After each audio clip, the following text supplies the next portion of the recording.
But we're going to talk a little bit about African-centered consciousness, personality, and culture as instruments of power. Because ultimately, this is what this whole struggle is about.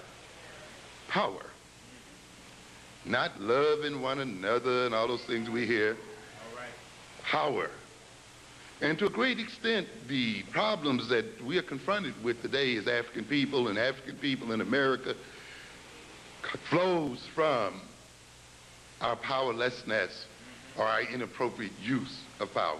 We've been made to even talk about it. We've been made to think that power is sinful and that to pursue it is a sinful pursuit. And that it's wrong. But you cannot exist without power. Without power, there is no life. A battery without power is dead. You need power to act, to behave in the world, to deal with the world. And consequently, then, we must interpret what we are about in terms of power. And we have the power, ladies and gentlemen. We have the possibilities. We just need to reorganize ourselves, reorganize our consciousness and our personality and our culture, and see them as instruments of power, and use them as instruments of power to transform our situation. So we should not look at consciousness as some abstraction.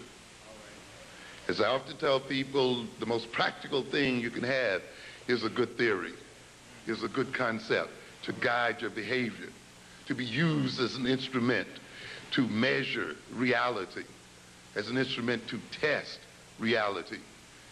A good theory then organizes the world and organizes one's approach to the world. It permits one to be able to evaluate the world in terms of where one wants to go and in terms of what one wants to do. To be without theory then is to approach the world on an ad hoc basis, you know, just to meet it here and there, and to not approach it in a systematic form.